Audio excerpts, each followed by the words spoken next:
On today's episode of Whatever the Heck That Means, we continue our series on the traits of a good entrepreneur with having humility.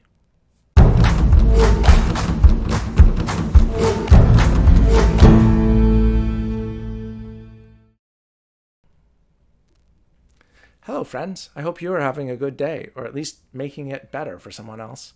I'm Sean Kennedy, founder and president of Symbiotric, and host and creator of Whatever the Heck That Means. Today, we explore what it means for having humility to be one of the traits of being a good entrepreneur. That can't be. Is that how you respond to data and feedback that contradicts what you believe? That contradicts what you think is right?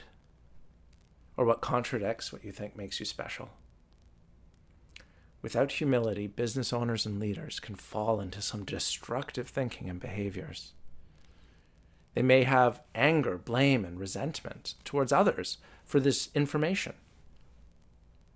They may deny, dismiss, and double down on previous decisions or previous thinking because they don't believe this information could contradict them at all, because they know they're so right. Or they may accept the information as it is.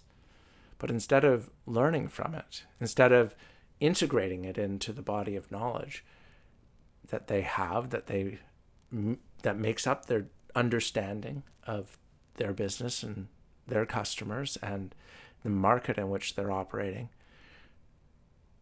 instead they may have their confidence shattered.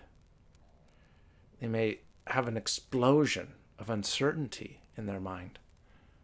And this could result in timidity of action.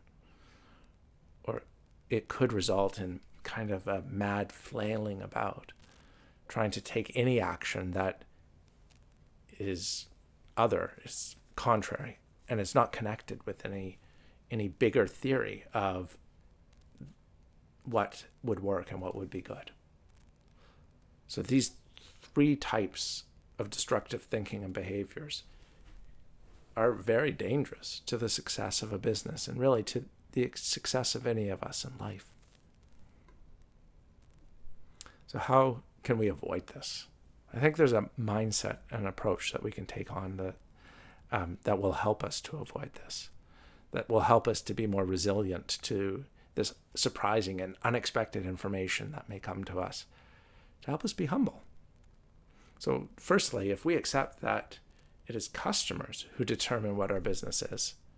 Remember Peter Drucker, the idea guy? Yes, we talked about him in the previous video and his quotes, that it is the customer who determines what the business is, what it produces, and whether it succeeds. If it's the customer, then it's not all on us. If it's the customer, we have to be humble to try to learn and understand what they are valuing. And their value may change over time as it's subjective.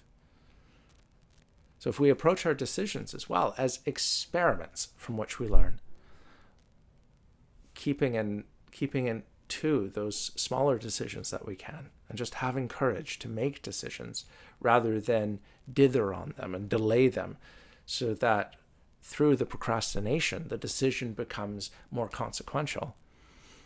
If we have that approach of using decisions to experiment and to learn from, that can help us to be more humble too, because our intention in making the decision is twofold. One, it is the actual subject of the decision.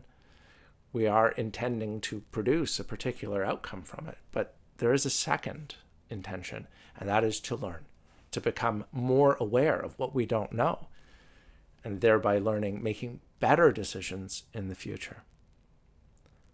So if we have humility, maybe applying this mindset and approach to help us get there, we give ourselves and our people the freedom to be creative, to problem solve, and to become better. If we don't have humility, we can really fall into those dangerous or destructive patterns of thought and behavior that we began by describing. So ultimately, having humility helps us better serve our customers, better lead our people, and better pursue our own happiness too. So if you want to be more humble, you want to actually work on this, yes, that mindset and approach will help. I mean, that is a really great way. Focus on customers. They determine what your business is. Imagine experiments that you can run and always seek learning and growth. Trust, empower, and listen to your people. But also, why don't you try a hobby? Especially if you pick up a new one.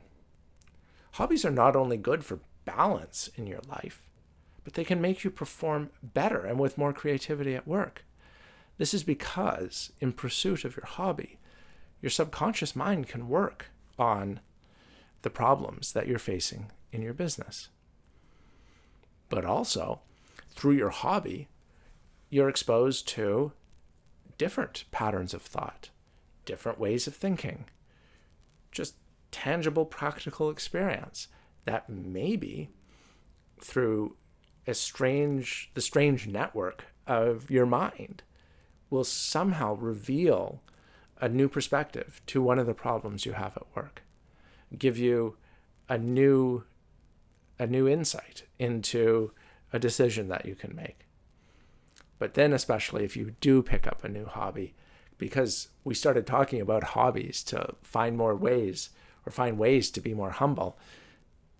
If you pick up a new hobby, say salsa dancing, and you start learning it in public with people of various skills, you will quickly see that you're not very good at it, and that you can either then just be humiliated by how bad you are, or you can start to develop a sense of humility to take it a little bit more lighthearted, to see that the way that you improve at salsa dancing is by being humble. It's by making mistakes and learning from them. It's by doing and then learning. Doing and learning.